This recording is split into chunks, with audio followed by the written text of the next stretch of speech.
Hola, hoy veremos el tema de hígado 1. Soy la doctora María Fernanda Sánchez García de la especialidad y vamos a empezar.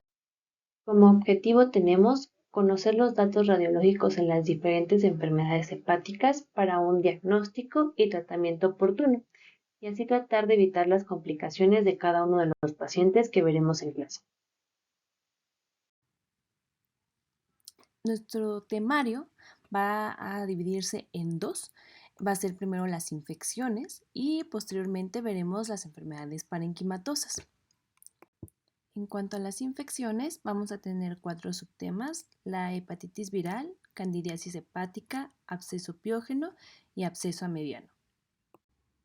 Teniendo primero la hepatitis viral, tenemos que como definición es la enfermedad infecciosa difusa del hígado producida por agentes virales que se caracteriza por causar inflamación y necrosis hepatocelular.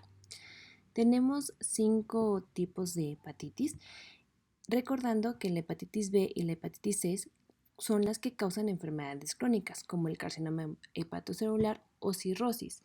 La hepatitis de tipo D puede tener coinfección con el tipo B. Les dejo esta tablita en la cual se resumen cada una de las características de cada uno de los virus para que lo puedan revisar con más tiempo. El cuadro clínico de la hepatitis se caracteriza por los siguientes síntomas: fiebre, fatiga, anorexia, dolor abdominal, coluria, artralgia e ictericia. Dentro de la infección por hepatitis vamos a tener 4 fases, en la cual se va a presentar la incubación, la cual va a depender del tipo de virus que tenga el paciente, que puede variar entre 15 a 150 días. La siguiente fase es la de la sintomatología inespecífica, la cual dura alrededor de una semana y se manifiesta principalmente por fatiga y falta de apetito. En la fase clásica ictérica, esta va a estar presente en la piel y la conjuntiva.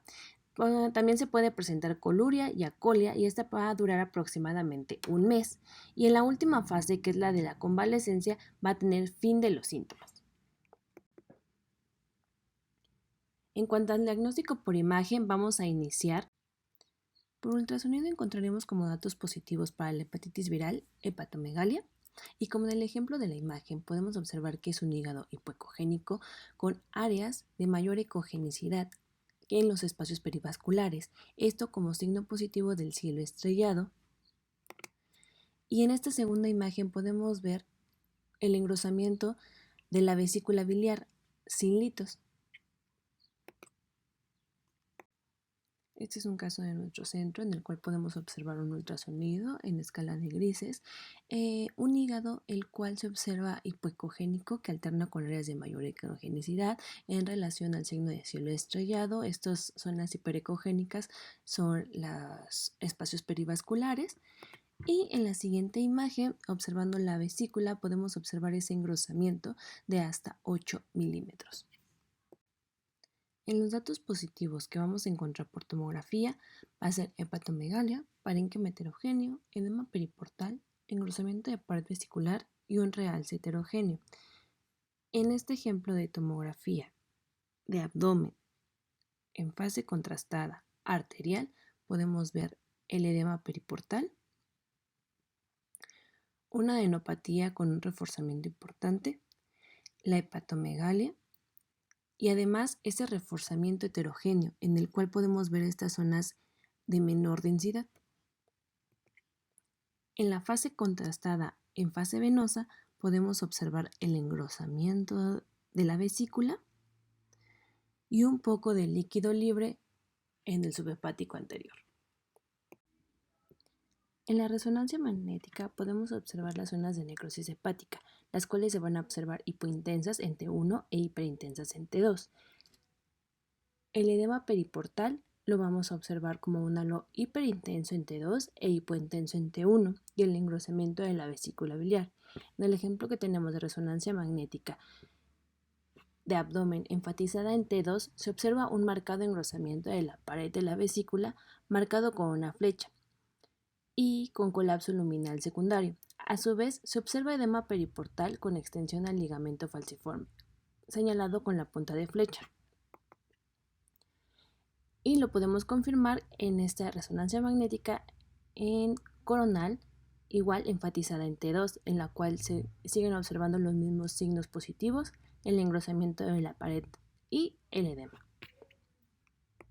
El siguiente tema es candidiasis hepática. La candidiasis invasiva va a afectar tanto al hígado como al vaso, y estos pacientes que se van a ver afectados son los que tienen neutropenia, ya sea por alguna condición que tengan neoplasias hematológicas, que sean sometidos a algún trasplante o que tengan algún otro tipo de inmunocompromiso.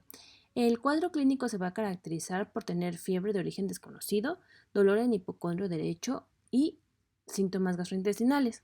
En los laboratorios van a tener alteraciones de la prueba de las funciones hepáticas, antígeno galactomanano y cultivos negativos en el 50% de los casos. En cuanto al diagnóstico por imagen, en cuanto al ultrasonido, vamos a poder observar 4 tipos de patrones. El primero que vamos a describir es el patrón en rueda dentada, el cual se va a caracterizar por tener un nido hiperecogénico rodeado de un halo hipoecogénico que se refiere a la necrosis y por último un último halo hiperecogénico que se refiere a la fibrosis que está haciendo dentro del hígado. El siguiente patrón es el patrón en ojo de buey, en el cual, por ejemplo, en este ultrasonido en escala de grises con aplicación Doppler color podemos observar señalando por la flecha blanca este nido hiperecogénico asociado al halo hipoecogénico que refiere a esta necrosis, sin el halo de fibrosis. Nódulos hipoecogénicos. Como en este ejemplo de ultrasonido en escala de grises de hígado, podemos observar múltiples lesiones hipoecogénicas que tienen una forma uniforme, redonda, de distribución miliar con bordes parcialmente definidos en relación a la candidiasis hepática. Y el último patrón que encontramos sería los nódulos hiperecogénicos, como en este ultrasonido en escala de grises hepático, en el cual podemos observar esas múltiples lesiones hiperecogénicas de morfología redondeada de distribución difusa. Esto nos habla de candidiasis en su fase más crónica. Un ejemplo de nuestro centro es una femenina de 3 años con diagnóstico de leucemia linfoblástica aguda y en cuarto ciclo de quimioterapia, actualmente con neutropenia, y en los ejemplos podemos observar un ultrasonido en escala de grises de hígado en donde podemos observar múltiples nódulos hipoecogénicos de distribución miliar. En la aplicación Doppler color observamos un patrón en ojo de buey en la cual vemos ese nido característico hiperecogénico asociado a un halo hipoecogénico. En la tomografía computada podemos observar lesiones redondeadas hipodensas distribuidas en patrón miliar y a la administración de medio de contraste en patrón de rueda en rueda, muy similar al del ultrasonido, como en el ejemplo de la tomografía de abdomen en adquisición transversal en fase contrastada venosa. Podemos ver estas múltiples lesiones hipodensas que mantienen ese patrón de rueda en rueda de distribución miliar. Sus características por resonancia magnética van a ser lesiones que se observan iso o mínimamente hipointensas en T1, marcadamente hiperintensas en T2 y que la administración de gadolínio van a presentar un incremento en la intensidad de señal periférico. En difusión van a presentar restricción. En el ejemplo que tenemos de resonancia magnética en adquisición transversal de abdomen T1 con supresión grasa, podemos observar múltiples nódulos hipointensos de distribución miliar señalados por las cabezas de flecha. En la siguiente imagen de resonancia igual adquisición transversal en supresión grasa con contraste en fase arterial, las podemos observar como múltiples lesiones nodulares hiperintensas distribuidas de forma miliar. Absceso hepático de tipo piógeno. Tenemos como definición que es la acumulación localizada de pus en el hígado debido a un proceso infeccioso bacteriano con destrucción del parénquima y el estroma hepático.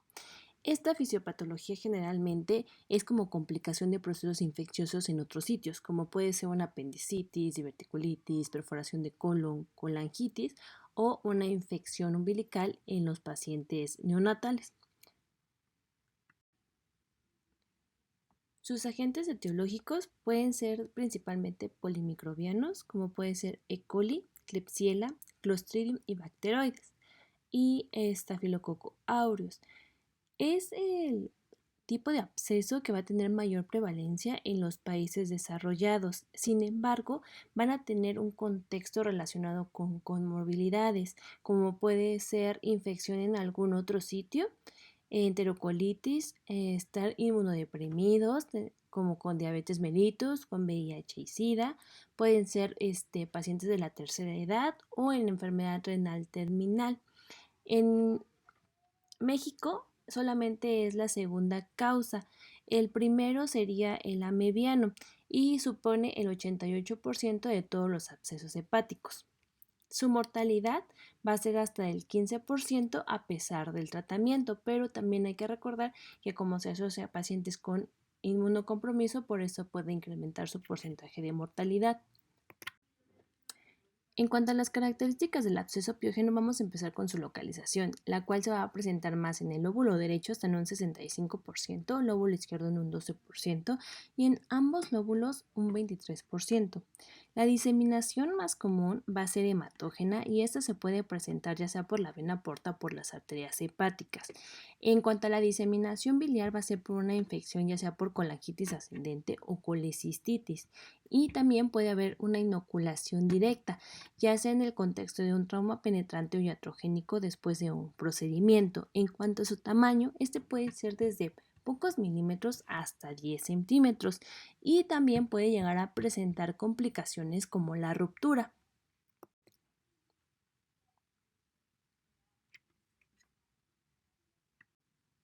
El diagnóstico por imagen. Por ultrasonido lo vamos a poder caracterizar como lesiones redondas u ovoides de bordes bien definidos o algunos pueden ser irregulares, con pared delgada o gruesa dependiendo del tiempo de evolución, ya sea hipoecogénica o levemente ecogénica, con un contenido que puede ser variable entre anecoico en un 50%, hiperecoico en 25% e hipoecoico en un 25%.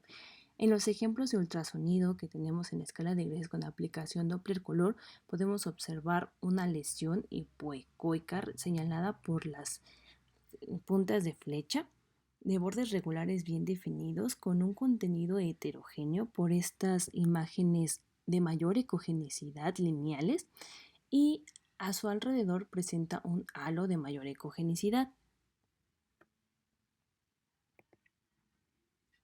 En el siguiente ejemplo de ultrasonido en escala de grises podemos observar una lesión ovoide de predominio hipoecogénico en la cual, señalado por esta flecha, podemos observar un septo delgado y alrededor de esta misma lesión podemos ver que el parénquima se observa hipoecogénico.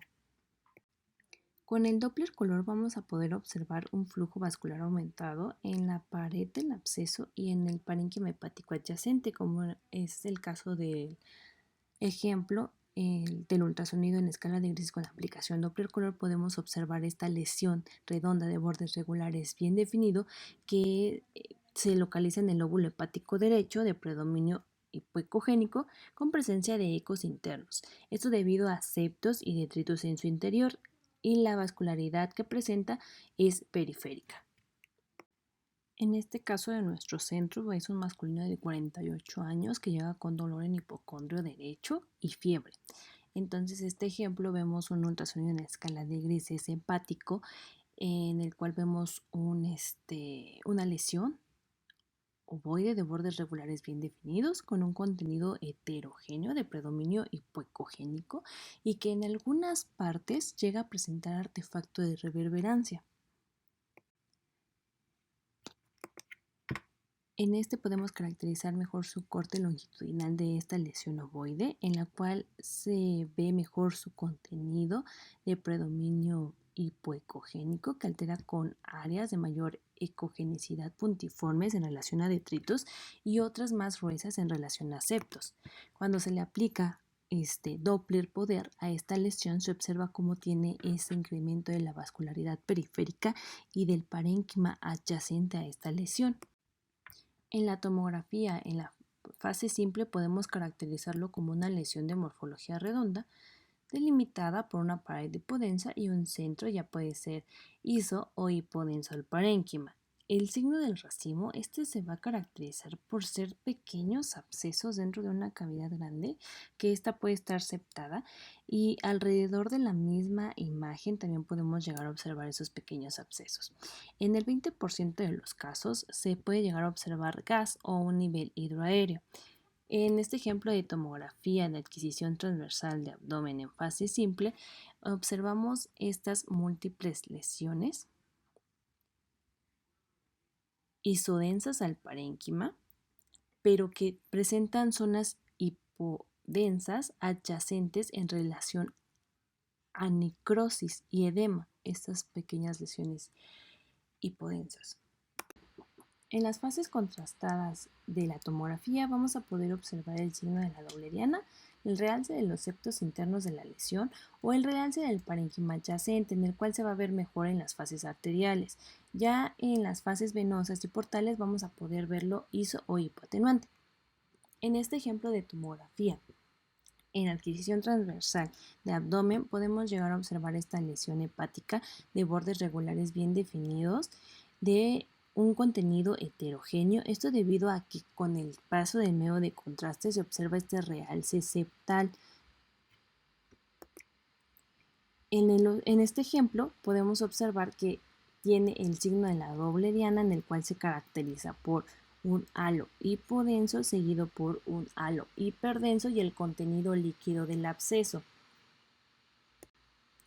En este caso de nuestro centro podemos observar una tomografía en adquisición transversal de abdomen con sus reconstrucciones secundarias coronal y sagital, donde lo más importante es esta lesión hepática de bordes regulares bien definidos, y presenta este halo característico, el de la doble diana, en el cual primero presenta este halo hipo, después sigue uno hiper y el contenido líquido de la lesión o del absceso.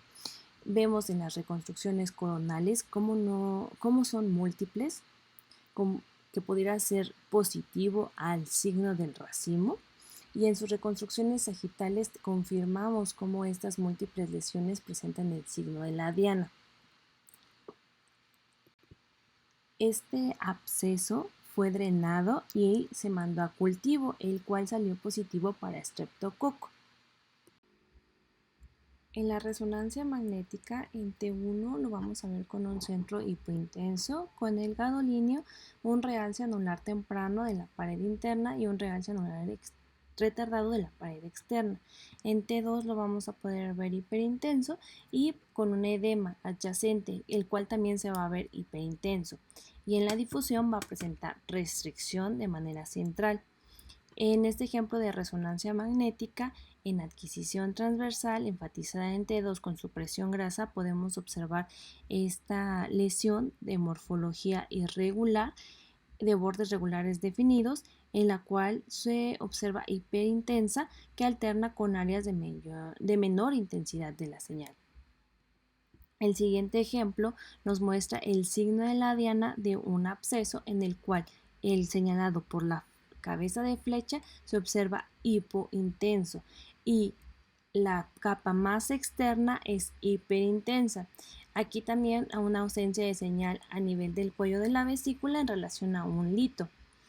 Entonces, en esta es una fase ya contrastada, en la cual pues se me caracteriza mucho mejor el signo de la diana y el realce primario de la capa interna.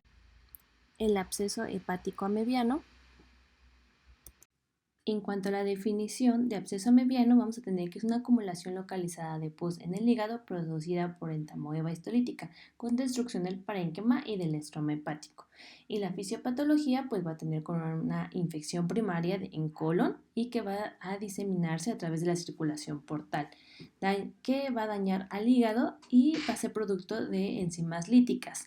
En cuanto a la epidemiología, este va a ser el tipo de absceso principal en México, con una relación 4:1 en hombres y más frecuente en países en desarrollo. La mortalidad en México, la urbana es del 0.2% y la rural es hasta del 10.3%, y esta va a ser la tercera parasitosis con más mortalidad. Como características tenemos que su localización va a ser el lóbulo derecho en un 72%, el lóbulo izquierdo un 13%. Casi siempre va a presentarse de manera periférica, cercano o contiguo a la cápsula hepática, y casi siempre va a ser solitario en el 85% de los casos. Puede llegar a tener complicaciones en cuanto al lóbulo derecho, pleuritis, absceso pulmonar o fístula broncopulmonar, y cuando se presenta en el lóbulo izquierdo es más común la pericarditis. En cuanto a su sospecha diagnóstica, va a ser por la triada clásica, que es hepatomegalia, fiebre de predominio vespertino y hepatalgia. En el 50 al 60% de los pacientes tienen antecedente de disentería, y los laboratorios van a presentar leucocitosis entre 12 a 18.000. Pruebas serológicas positivas en el 90% de los pacientes, y las pruebas de función hepática van a revelar una fosfatasa alcalina elevada en el 80% de los pacientes. Esto en sus fases agudas.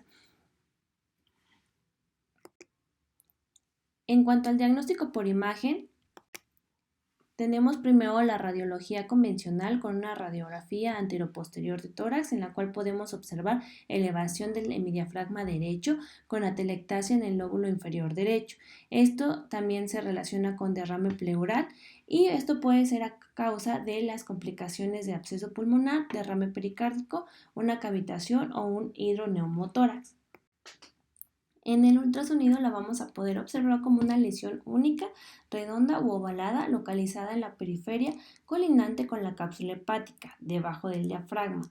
Puede ser hipoecogénica con focos ecogénicos y septos, y pared se va a caracterizar por ser hipoecogénica, como en el ejemplo de ultrasonido en escala de grises hepático, en el cual se observa una lesión de morfología redonda de bordes regulares bien definidos con una pared hipoecogénica, contenido heterogéneo de predominio hipoecogénico que alterna con áreas de mayor ecogenicidad señaladas por la flecha curva. A la aplicación de Doppler color solamente comprobamos que hay un incremento de la vascularidad del parénquima adyacente, y dentro de la lesión no encontramos nada ni en la pared. En este caso de nuestro hospital podemos observar un ultrasonido en escala de grises hepático, en el cual observamos una lesión redondeada de bordes regulares bien definidos de predominio hipoecogénico que alterna con áreas de mayor ecogenicidad, y a la aplicación del Doppler solamente vemos que tiene incremento de la vascularidad del parénquima adyacente, esto en relación a un absceso amebiano. En la tomografía computada lo podemos observar como una lesión redonda u oval hipodensa con pared gruesa, y con el paso de medio de contraste va a tener un realce anular con pared nodular, y el signo de la doble diana también se puede presentar en este tipo de abscesos. En esta tomografía de adquisición transversal de abdomen en fase contrastada, fase venosa, podemos observar señalado con la flecha negra cómo tiene este realce anular completo, y su contenido es de predominio hipodenso.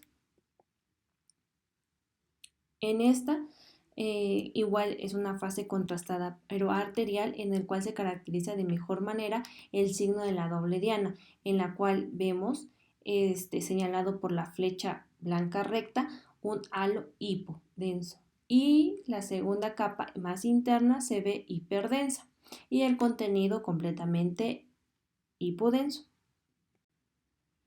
Este caso es el mismo del ultrasonido que había presentado de nuestro hospital, en el cual tenemos la tomografía en adquisición transversal de abdomen y su reconstrucción secundaria coronal en fase contrastada venosa, en la cual podemos ver el absceso del lóbulo hepático izquierdo de morfología redonda de bordes regulares definidos, con su característica de tener el halo hipodenso en la parte más externa y en la parte más interna hiperdenso, con su contenido completamente hipodenso.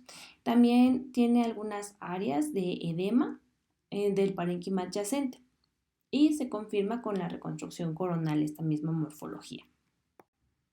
En la resonancia magnética se va a caracterizar por en T1 estar hipointenso y con el gadolínio va a presentar un realce anular. T2 se va a presentar hiperintenso rodeado por el edema perilesional.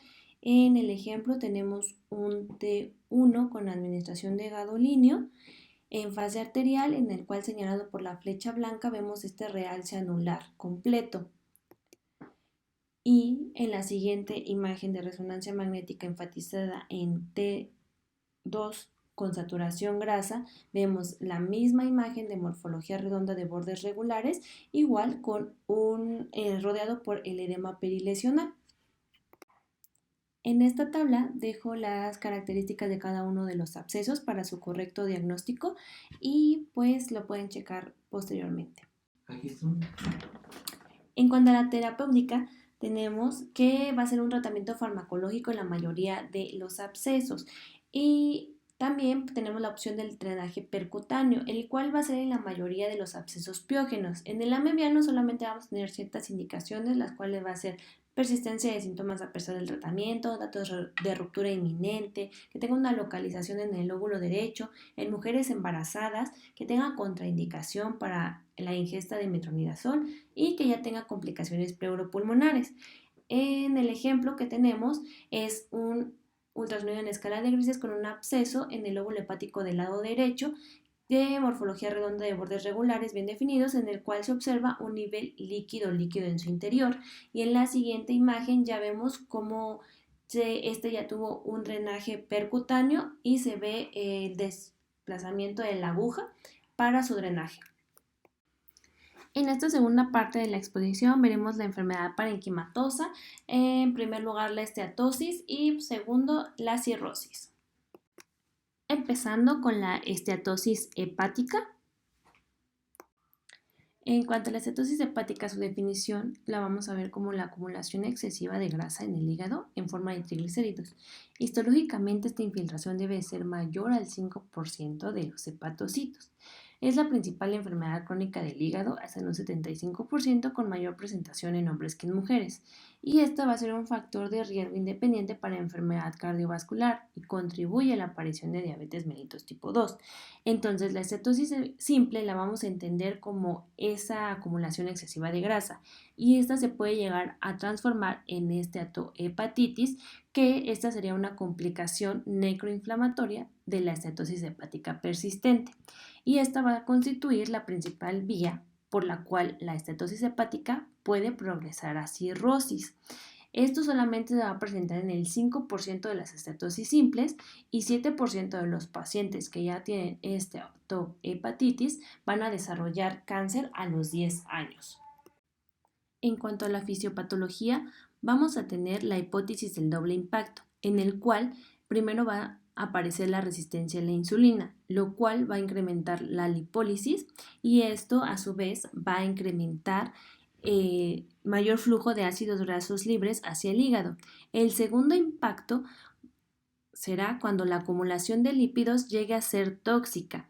Entonces, al haber una mayor lipogénesis, una menor beta oxidación, va a haber una mayor acumulación de triglicéridos, lo que nos lleva a la lipotoxicidad y estrés oxidativo, creándonos inflamación. Entonces, de pasar de una esteatosis primaria, se nos complica a una esteatohepatitis, lo cual puede llegar a evolucionar a fibrosis, cirrosis o un hepatocarcinoma en pacientes con ya cronicidad de la misma. Las causas de esta enfermedad pueden ser la ingesta de alcohol, la obesidad, diabetes mellitus, hepatitis, tratamiento con corticoides o quimioterapia y los trasplantes hepáticos. También algunos fármacos como amiodarona, tetraciclinas, metotrexato, tamoxifeno o calcio antagonistas. El cuadro clínico vamos a tener de 50 a 75% de pacientes asintomáticos al diagnóstico y estos pueden llegar a tener síntomas inespecíficos como malestar general, dolor en el hipocondrio derecho y también va a presentar hepatomegalia. El 80% van a presentar con pruebas de funcionamiento hepático normales, con leve aumento de las transaminasas y pueden llegar a tener proteína C reactiva. En el diagnóstico por imagen, en el ultrasonido vamos a observar el aumento de la ecogenicidad hepática con una mala delimitación de la arquitectura hepática, pérdida de la definición del diafragma, parénquima hepático de mayor ecogenicidad que el vaso y que la corteza renal, como en el ejemplo del ultrasonido en escala de grises hepático, en el cual vemos este incremento de la ecogenicidad, en la cual vemos una disminución en la visualización de las estructuras vasculares más periféricas y solamente logrando visualizar los vasos más grandes. En esta comparativa de hígado-vaso vemos cómo se observa el parénquima hepático de mayor ecogenicidad que la corteza renal. En el ultrasonido podemos llegar a clasificarlo como leve, moderado y grave. El leve vamos a tener estructuras vasculares bien definidas con únicamente aumento de la ecogenicidad hepática, como en este caso que vemos solamente el incremento de la ecogenicidad hepática en relación al vaso, pero se llegan a percibir perfectamente las estructuras vasculares en su interior. La moderada, en la cual ya hay una disminución de las paredes venosas periféricas y del diafragma, como en este ejemplo. No vemos ni el diafragma y empezamos a ver una disminución de las paredes venosas. Y en la grave ya no es posible visualizar el diafragma y solamente es posible visualizar las paredes de la vena porta central.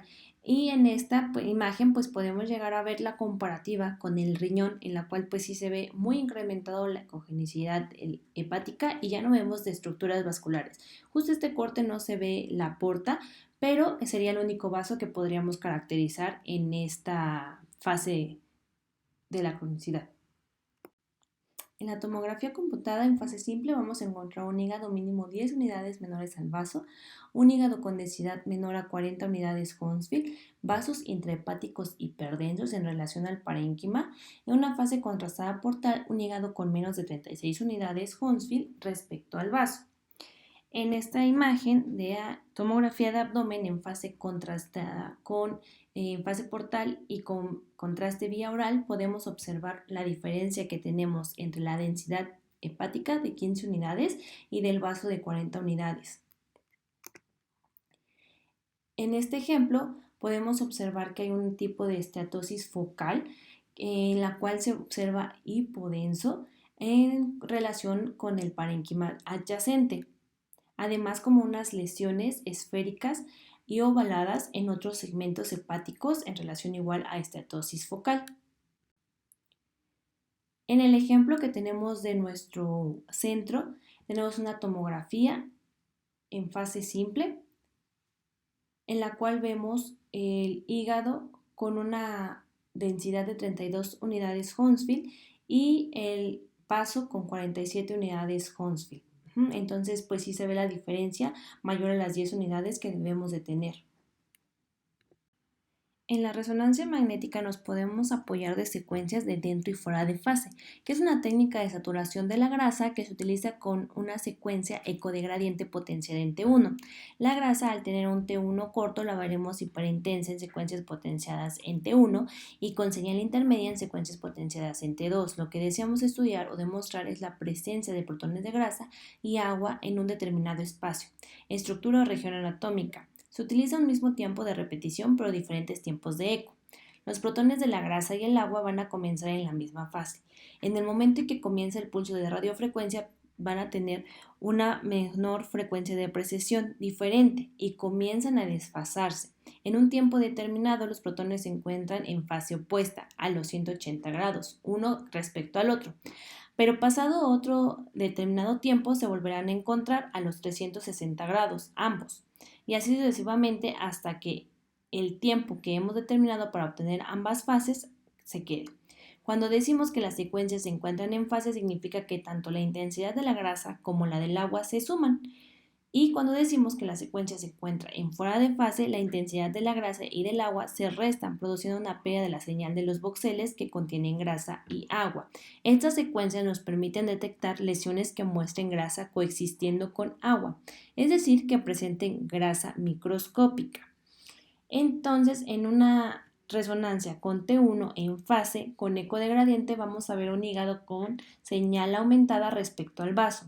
En T1 en fuera de fase en eco de gradiente vamos a encontrar una disminución o pérdida de la señal. Y el STIR nos va a presentar zonas hipointensas. En el ejemplo de resonancia que tenemos es una adquisición coronal en T1 con eco de gradiente en fuera de fase, que va a mostrar una pérdida de la intensidad de la señal en las regiones que rodean las venas hepáticas, señaladas por las flechas blancas. Esto en relación a zonas de infiltración grasa. En la siguiente resonancia, que está en fase, podemos observar que el hígado se ve con una intensidad de señal homogénea. Sin embargo, al verla fuera de fase, vemos esta zona geográfica de esteatosis con menor intensidad de señal en relación al parénquima adyacente. En la estatosis vamos a tener diferentes tipos de patrones. Primero tenemos el difuso y como ejemplo tenemos esta resonancia magnética en fuera de fase con disminución de la intensidad de señal de forma difusa. La deposición difusa de grasa en el hígado es el patrón más frecuente y la afectación hepática suele ser homogénea. El siguiente patrón es la focal, en la cual esta es la deposición focal de grasa que ocurre de manera característica en áreas específicas y se ha atribuido a una circulación venosa variable, como el drenaje venoso gástrico anómalo.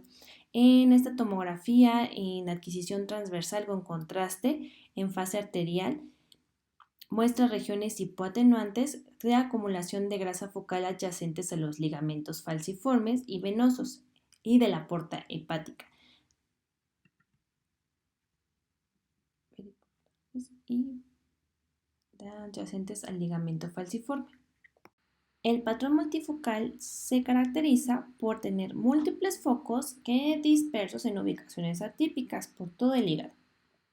Estos focos pueden ser redondos u ovalados y se asemejan a nódulos verdaderos, como en el ejemplo de resonancia magnética en fuera de fase, en la cual se observan múltiples lesiones redondas hipointensas en relación a depósito multifocal de la grasa.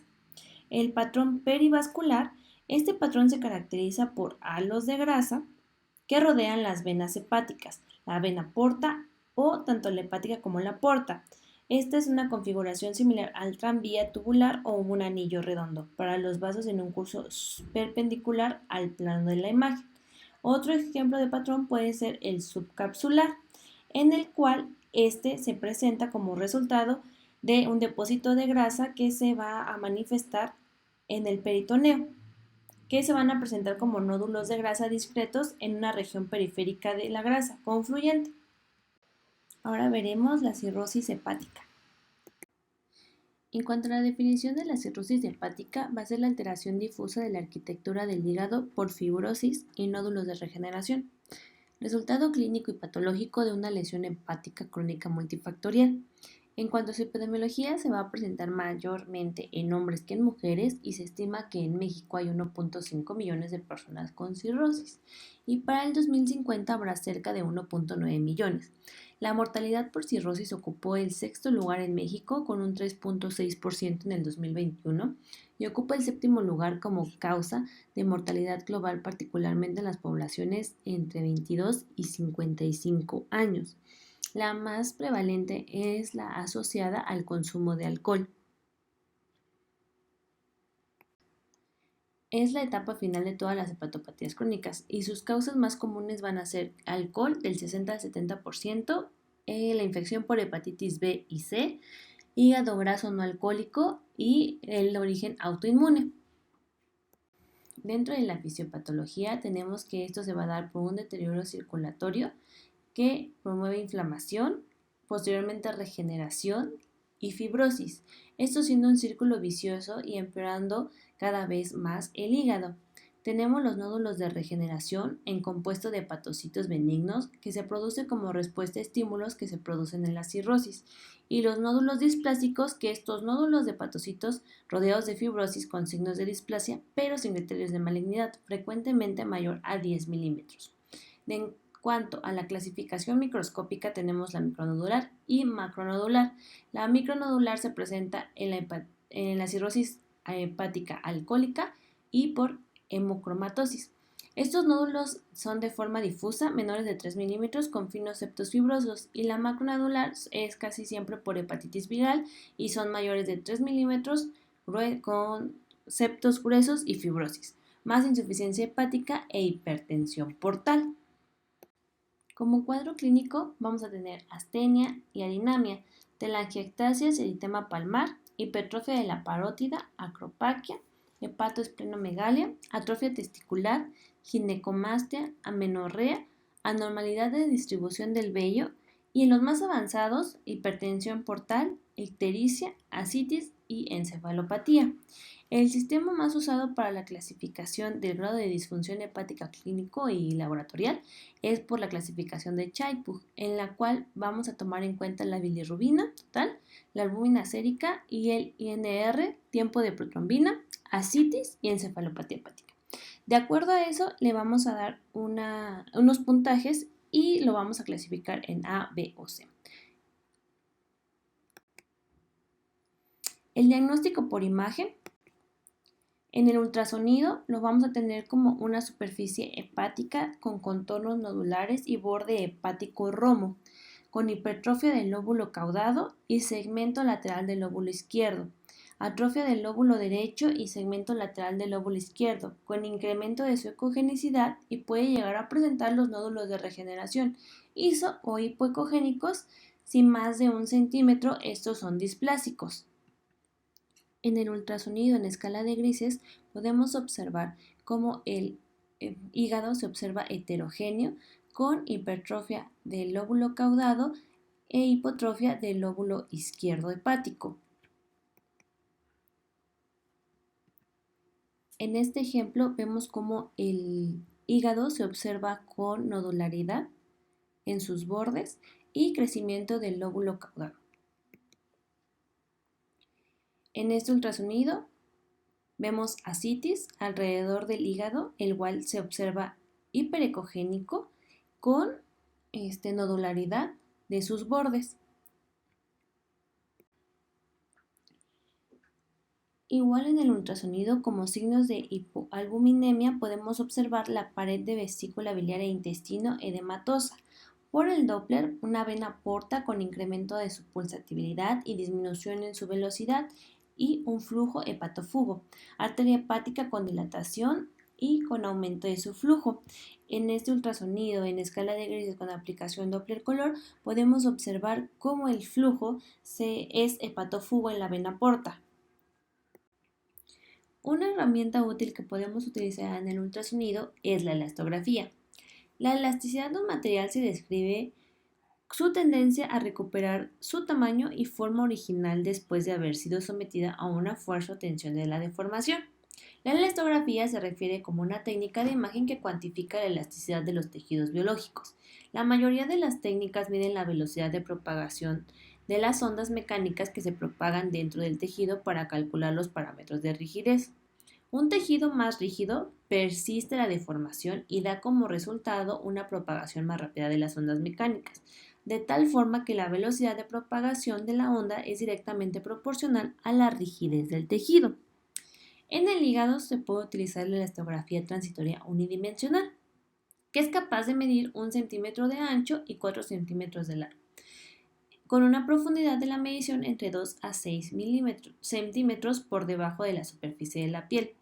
Se prefieren las mediciones del lóbulo hepático derecho obtenidas por medio de los espacios intercostales para evitar la comprensión inadvertida del tejido hepático. Se seleccionan secuencialmente un total de 10 a 12 ROIs en los cuales se van a colocar entre 2 y 7 centímetros de la cápsula hepática e incluyen solo el parenquima hepático y los valores normales son entre 2 a 7 kilopascales. El primer ejemplo que tenemos en pantalla es el de una mujer de 23 años con elevación de las enzimas hepáticas sin otros factores de riesgo. Por los valores obtenidos se considera una paciente con bajo riesgo. El resultado de patología fue de cetosis leve. En el segundo ejemplo es un varón de 23 años con sospecha de cirrosis hepática e hipertensión portal. Por los valores obtenidos, se considera un paciente con riesgo moderado de fibrosis clínicamente significativa y el resultado de patología fue concordante con cambios por fibrosis sinusoidal mínima, sin evidencia de cirrosis ni enfermedad necroinflamatoria. Y el último ejemplo es un masculino de 45 años con hepatopatía en estudio. Por los valores obtenidos se considera un paciente con riesgo alto de fibrosis clínicamente significativa. El resultado de patología fue de enfermedad necroinflamatoria crónica en estadio de cirrosis temprana. Entonces aquí vemos la correlación de la elastografía con su resultado histopatológico de acuerdo a la rigidez que tiene el hígado. Por tomografía vamos a encontrar datos similares a los observados por ultrasonido y vamos a poder diferenciar los nódulos de regeneración, los cuales en fase simple se van a ver hiperdensos, en fase arterial y portal isodensos, pareciera que desaparecen. En los nódulos displásicos vamos a encontrar en la fase simple mayores a 1 centímetro hiperdensos y menores a 1 centímetro isodensos. En la fase arterial con un realce nodular homogéneo y en la fase portal son isodensos. En la primera imagen tenemos un ejemplo de un varón de 55 años con cirrosis hepática, en la cual vemos la tomografía en adquisición transversal de abdomen con contraste positivo oral e intravenoso en fase portal, en el cual se muestra un área hepática en forma de V en el segmento 5, notándose la retracción del contorno hepático, así como un parénquima irregular con presencia de múltiples nódulos en su contorno. En esta tomografía en fase arterial muestra múltiples lesiones nodulares isodensas que deforman el margen hepático.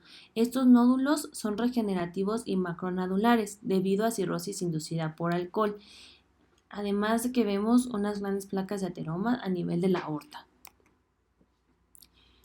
En este caso podemos ver nódulos displásicos a nivel del segmento 6, el cual se ve hiperdenso en esta fase, además de mucho líquido libre en la cavidad peritoneal en relación a citis.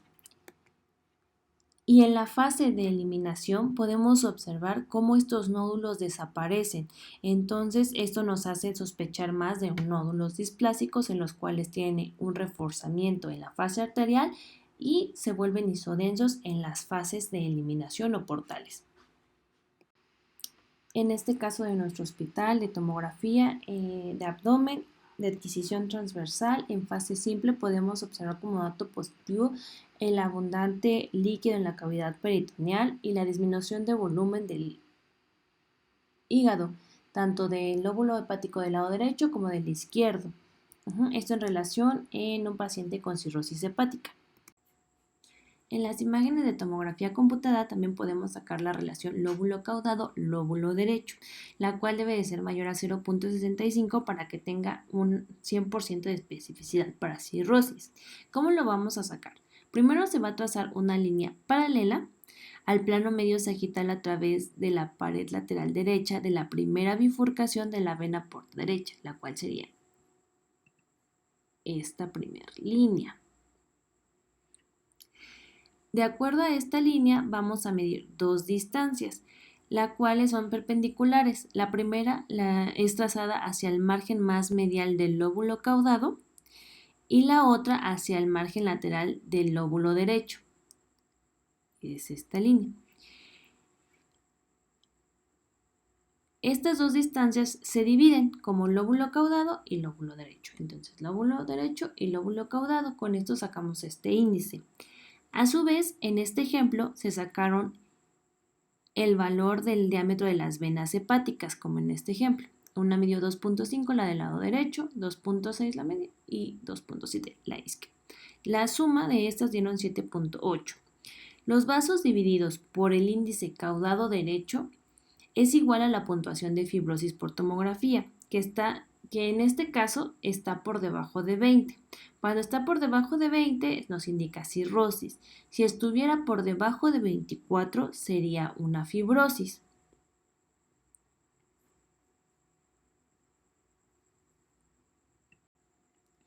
Igual tenemos otros datos mucho más específicos como el diámetro del segmento 4 que debe ser menor al 30 milímetros, el cual tiene una sensibilidad del 74.2% y especificidad del 100%.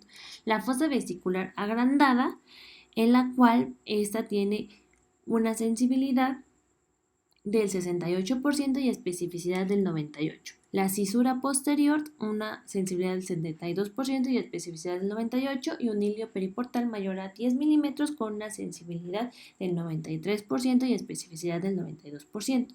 En el ejemplo de la tomografía en fase contrastada arterial, vemos una muesca aguda en la superficie anterior del lóbulo derecho. Y en la segunda imagen, señalada por la flecha amarilla, una fosa vesicular agrandada. En la resonancia magnética podemos observar los nódulos de regeneración hipointensos en T1, T2 y T2 ecodegradiente. Los nódulos displásicos en T1 se van a ver hiperintensos y en T2 hipointensos, y la fibrosis se va a ver en T1 hipointensa y en T2 hiperintensa. En la primera imagen de resonancia magnética en eco de gradiente enfatizada en T2, vamos a tener una superficie hepática nodular señalada por la flecha blanca, marcada con el asterisco, un glóbulo caudado hipertrófico, y la esplenomegalia señalada por la flecha negra. En este siguiente ejemplo es una resonancia magnética en T1 contrastada con saturación grasa, en la cual vemos el parénquima heterogéneo por múltiples nódulos regenerativos que no muestran incremento en la intensidad de señal, señalados por las flechas blancas, y en las flechas negras señaladas el líquido de ascitis.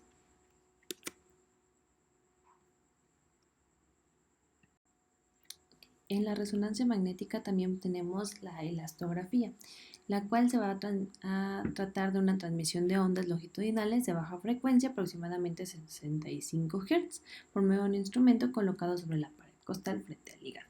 Estas ondas longitudinales van a penetrar en el hígado y van a transformarse en ondas transversales llamadas de corte o de cizalladura, lo que se propaga en el parénquima hepático y son calculadas por el módulo de cizalladura y nos da estas imágenes. La primera imagen, la A, esta es una imagen llamada de referencia en escala de grises y con baja resolución, que sirve únicamente para seleccionar las áreas del parénquima hepático que queremos medir. La segunda imagen, esta corresponde a un mapa de ondas de color y en movimiento que muestra el avance de las ondas del tejido hepático. La tercera, este es un elastograma en el cual es un mapa de color de la dureza del hígado. Se debe de adjuntar con cada elastograma el tipo de colores que se utilizan de acuerdo al equipo. Hay algunos que se van acercando hacia lo más blando, que sean colores más fríos, y hacia lo más rígido, colores más calurosos, como en este caso el color rojo. Y en la cuarta imagen, el software de elastografía genera una cuarta imagen, llamada imagen de confianza, que permite delimitar las zonas del hígado en las cuales se puede realizar una medición confiable.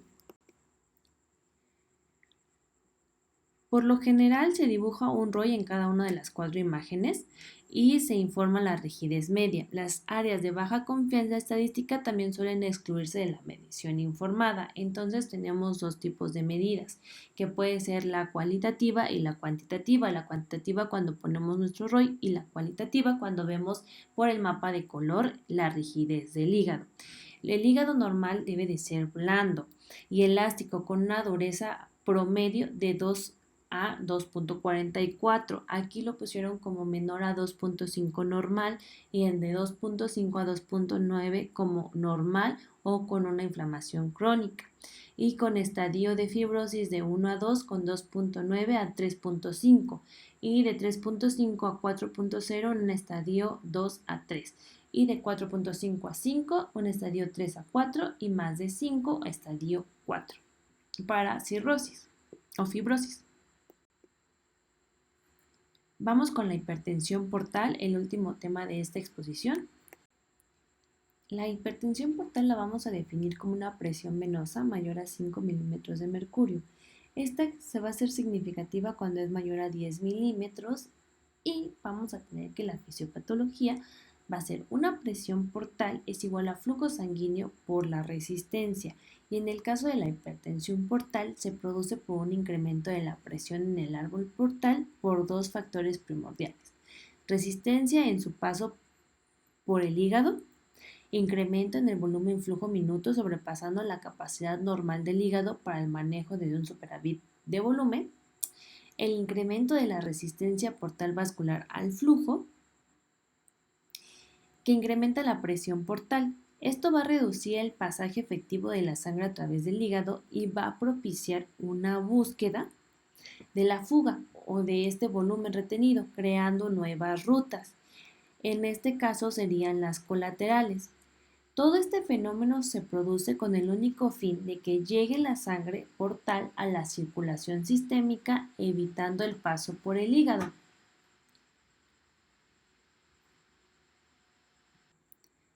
Desde el punto de vista clínico, las colaterales venosas de mayor importancia son las varices esofágicas y paraesofágicas, por el riesgo de hemorragia digestiva. Ambas reciben flujo proveniente de la vena gástrica izquierda,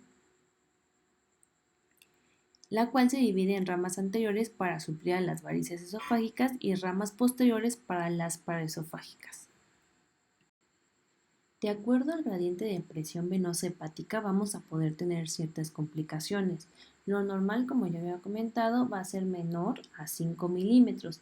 Mayor a esto ya va a haber hipertensión portal a partir de los 6 milímetros y la clínicamente significativa mayor a 10. Sin embargo, a partir de 10 vamos a tener ya la formación de varices, en la cual pues ya vamos a tener descompensación clínica, puede presentar carcinoma hepatocelular y aumento del riesgo quirúrgico, y el sangrado se va a presentar a partir de los 12 milímetros de mercurio. Ya a partir de los 16 milímetros de mercurio, lo más probable es que fallezca el paciente. Y pues si sobrevive a esta presión, puede llegar a tener fracaso del tratamiento y mortalidad en caso de sangrado agudo de las varices con una presión mayor a 20 milímetros sobre mercurio. Bien, en la hipertensión portal, bueno, vamos a tener que la cirrosis es la causa más común de hipertensión portal sinusoidal, pero vamos a tener clasificaciones. En este caso vamos a ver la primera, que es la clasificación de hipertensión portal basada en consideraciones anatómicas, la cual sería la prehepática, en la cual vamos a tener causas a nivel de la vena porta, de la vena esplénica, como trombosis, fístula arteriovenosa esplánica, esplenomegalia y debido a otras enfermedades sistémicas. Las intrahepáticas, que pueden ser hepatitis crónica independientemente de la causa, el Budd-Chiari, toxicidad por medicamentos, falla hepática fulminante, enfermedad veno-oclusiva, enfermedades hepáticas con metástasis. Y en la poshepática, enfermedad cardíaca como pericarditis constrictiva, miocardiopatía restrictiva y obstrucción de la vena cava inferior. La siguiente clasificación de la hipertensión portal es basada en sus consideraciones funcionales y tendríamos la presinusoidal, en la cual vamos a tener obstrucción de la venosa portal extrahepática, que puede ser por pancreatitis, flebitis, estado de hipercoagulabilidad, cirrosis asociada e hipertensión portal segmentaria, como la trombosis esplénica. Igual por obstrucción venosa portal intrahepática, esquistosomiasis, fibrosis portal no cirrótica, cirrosis biliar primaria. Y en cuanto a la hipertensión portal no cirrótica sinusoidal, la más común va a ser por hepatitis aguda, por toxicidad por vitamina A, intoxicación, toxicidad por vinilcloruro, y la hipertensión portal postsinusoidal por enfermedad veno-oclusiva, Budd-Chiari, pericarditis constrictiva o alguna miocardiopatía restrictiva. En 1980 se desarrolla la clasificación de hipertensión portal tomando en cuenta la determinación de la conducta hemodinámica durante la toma de biopsia transyugular. Entonces se llegó a la presinusoidal, en la cual es y extrahepático por ramas intrahepáticas de la vena porta, vena esplénica, vena mesentérica y rama de la arteria hepática. La sinusoidal se va a presentar por los sinusoides y el espacio portal, y la postsinusoidal por la vena cava inferior, vena suprahepática y vena hepática terminal. En cuanto al cuadro clínico que vamos a tener en los pacientes con hipertensión portal es hepatoesplenomegalia, ascitis, encefalopatía hepática, circulación colateral y sangrado por varices esofágicas. Esto ya relacionándolo con la tabla anterior de acuerdo al nivel de presión que tengan.